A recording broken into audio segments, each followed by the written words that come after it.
ایک بچہ آ گیا، یتیم بچہ، اس نے آ کے عرض کی حضور 3 گھر میں افراد ہیں، میں، میری بہن اور میری بیوہ ماں، والد حضور چلے گئے اور آج نا 3 دن ہو گئے روٹی کوئی نہیں کھائی۔ میں اس منظر کو بھی جانتا ہوں کہ جب یتیم گھر میں اکٹھے بیٹھے ہوتے ہیں اور پتہ ہوتا ہے ان کو کہ ہماری اماں کے پاس آج پیسے کوئی نہیں اور گھر میں روٹی بھی کوئی نہیں، تو پھر ان کو بھوک ہی نہیں لگتی۔ ہاں نہیں لگتی۔ اماں پوچھتی ہے پتر روٹی کھانی ہے؟ نہیں میں تو سویرے جو کھایا تھا وہ ہضم ہی نہیں ہوا۔ اماں جی شاہی کوئی نہیں۔ یہ پردے اس طرح کر کے بچائے جاتے ہیں، ایک دوسرے کو تسلیاں دینا، ایک دوسرے سے پیار کا بڑھ جانا، ایک دوسرے کے لیے جذبات اور طرح کے بن جانا، حکمت الہی کے تقاضے ہوتے ہیں۔ یا رسول اللہ صلی اللہ تعالی علیہ وسلم، بیوہ ماں ہے، یتیم بہن ہے، 3 دن سے کھایا کچھ نہیں، قربان جائیں۔ وہ گھر جہاں سے کائنات کھاتی ہے ساری، حضور نے فرمایا بلال جا کے ساری ازواج مطہرات سے پوچھ گھر میں کیا ہے۔ حضرت بلال کہتے ہیں میں سارے گھاری پوچھ آیا، ٹٹول آیا، ٹوٹل 21 کھجوریں نکلی۔ یہ 2 جہاں کے شاہ ہیں اور پاس کچھ رکھتے نہیں، 2 جہاں کی نعمتیں ہیں، ان کے خالی ہاتھ میں حضور کے سارے گھر کو میں ڈھونڈ 21 کھجوریں نکلی تو لا کے میں نے پیش کر دی، تو حضور نے ڈائریکٹ اس کو نہیں دی، نبی پاک نے اپنے ہاتھ پہ رکھ لی اور کہتے ہیں پھر حضور نے نا اپنا منہ مبارک قریب کیا کھجوروں کے۔ صحابہ خود فرماتے ہیں کہ یہ جو حضور نے منہ مبارک قریب کیا ہے نا، تو نبی پاک برکت کی دعا کر رہے تھے، 21 کھجوروں پہ برکت کی دعا ہوئی۔ حضور نے اس بچے کو بلایا، تھپکی دی، فرمایا لے جا 7 تیری بہن کی۔ انہیں معمولی نہ سمجھنا ہوا تو حضرت بلال کہتے ہیں حضور 3 بھی دے دینا کبھی تو 30 سال ختم ہی نہیں ہوتی، 30 سال گزر جاتے ہیں، نکالتے رہو کھاتے رہو، ختم ہی نہیں ہوتی۔ حضور نے فرمایا 7 تیری بہن کی، 7 تیری والدہ کی، اور 7 حضور نے اور بھی تلقین فرمایا ایک سویرے کھایا کرنا، ایک شام کو کھایا کرنا، لے جا۔ حضرت سیدنا بلال حبشی کہتے ہیں رضی اللہ تعالیٰ عنہ کہ بچہ لے کے جب باہر نکلا تو حضرت سیدنا معاذ ابن جبل دوڑ کے گئے اور جا کے بچے کے سر پہ شفقت سے ہاتھ پھیرا، کا فکر نہ کرنا، رب کریم تجھے بہترین سرپرست عطا کرے گا، پتر پریشان نہ ہونا، اللہ تیری مدد کرے گا، صرف حوصلہ دیا، سر پہ دست شفقت پھیرا۔ بچہ چلا گیا تو حضور نے فرمایا معاذ ادھر آؤ نا ذرا۔ یا رسول اللہ حکم ہو۔ فرمایا کس چیز نے تمہیں اٹھایا بچے کے سر پہ ہاتھ رکھنے کے لیے؟ کس نے تمہیں کہا؟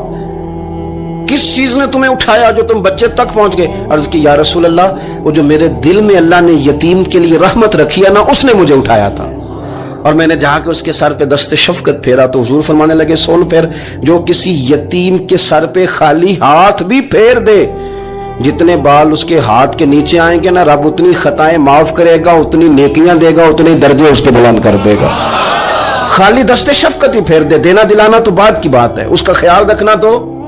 یہ جو ہمارے مدارس ہیں نا، ان میں اکثر بچے غریب ہوتے ہیں، لیکن کچھ بچے تگڑے گھروں کے بھی ہوتے ہیں، مالدار گھروں کے بھی ہوتے ہیں۔ اس میں اگر کوئی ایسا بچہ آ بھی جاتا ہے نا جو یتیم ہے، کمزور ہے، تو وہ اپنے آپ کو محسوس نہیں کرتا کمزور، کیونکہ وہ یہ نہیں سمجھتا کہ میں یتیم خانے میں آیا ہوں۔ اس کے ذہن میں مائنڈ سیٹ یہ ہوتا ہے کہ میں مدرسے میں آیا ہوں اور میں پڑھنے کے لیے آیا ہوں، اور چونکہ وہ کچھ وزادار بچے، مالدار بچوں کے ساتھ وقت گزارتا ہے، اسی دسترخوان پہ بیٹھ کے کھاتا ہے، اسی کلاس میں سب کے ساتھ بیٹھ کے پڑھتا ہے، تو اس کی عزت نفس مجروح ہونے کی بجائے طاقت پکڑتی ہے۔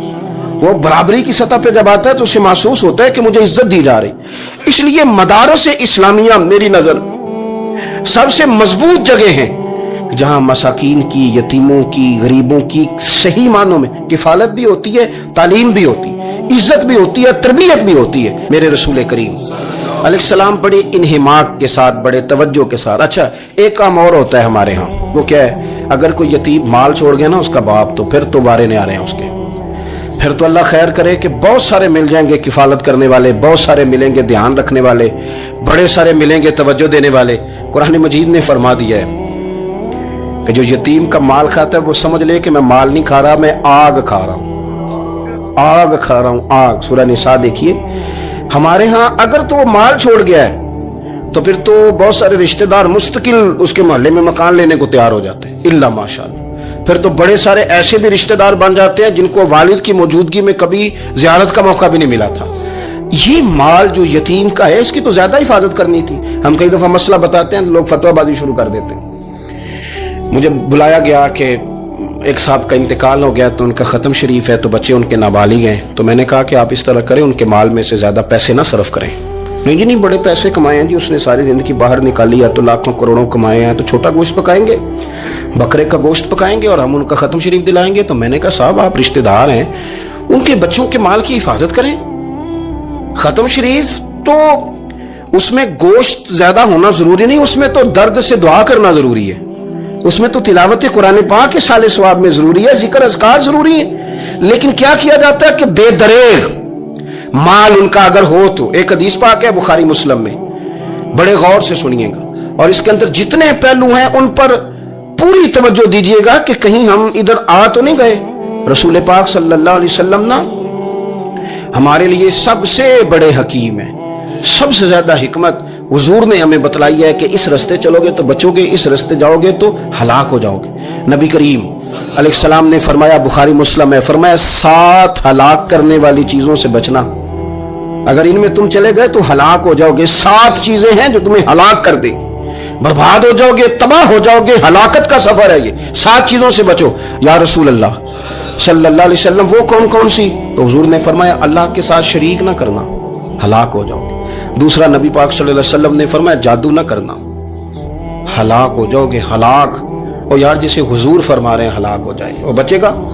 نبی پاک صلی اللہ علیہ وسلم نے تیسرے نمبر پر فرمایا جس شخص کے قتل کرنے کو اللہ نے حرام قرار دیا ہے اسے قتل نہ کرنا، ہلاک ہو جاؤ گے۔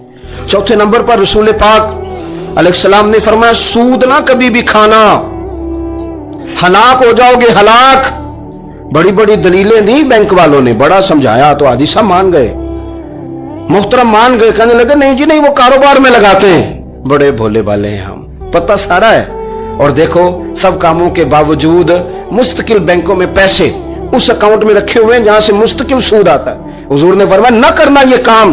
تو کہتے میں سود پہ پیسے لے کے کاروبار چمکاؤں گا، تیرے نبی پاک نے تو فرمایا تو ہلاک ہو جائے گا۔ تو کہتا ہے میں میل لگاؤں گا، حضور نے تو فرمایا ہلاکت ہے۔ تو کہتا ہے میں بڑا کچھ کر جاؤں گا تو ہلاکت ہے۔ اچھی طرح سمجھ لیں، اصل مال بھی ضائع ہو جاتا ہے اس بندے کا جو سود کا مال ملا لیتا ہے، اصل برکت بھی اڑ جاتی۔ اور میرے نبی پاک صلی اللہ علیہ وسلم نے 5ویں نمبر پہ فرمایا یتیم کا مال نہ کھانا، ہلاک ہو جاؤ گے۔ نہ کھانا ان کا مال، یہ کروڑوں ہو، اربوں ہو یا 10 روپے ہو، یتیم کا پیسہ نہ کھا جانا، ہلاک ہو جاؤ گے، ہلاکت تمہیں آ لے گی۔ اور پھر 6 نمبر پر نبی پاک علیہ السلام نے فرمایا کفر سے جہاد ہو رہا ہو تو کبھی پیٹ پھیر کے بھاگنا نہ، ہلاک ہو جاؤ گے۔ اور 7ویں نمبر پر اللہ کے رسول نے فرمایا بے قصور اور بے گناہ عورت پر تہمت نہ لگانا، بلا وجہ بہو کے کھاتے نہ کچھ ڈال دے، بلا وجہ بھابھی اور بیوی اور کسی بھی خاتون پر کوئی الزام بے قصور عورت پر بہتان نہ لگانا۔ مار مار کے ایک شخص نے بحال کر دیا بیوی کو اور بعد میں پتا چلا کہ جی مجھے شاکیہ تویز کراتی ہے۔ کیا آپ کی سوچ ہے؟ مسلمان اللہ کو ماننے والا اور اس باتوں پر الزام لگائے گا تویز کرا کے لاتی؟ بے قصور عورت پر بہتان، یہ ایک تو بات ہے اسے مارنا، اور ایک یہ ہے کہ کوئی تکلیف دینا، اور ایک خالی اتنی بات کی کہ بہتان بھی نہ لگانا، اس پر الزام نہ لگانا، یعنی تم نے صرف بے قصور عورت پر الزام ہی لگایا تو حضور فرماتے ہیں ہلاک ہو جاؤ گے۔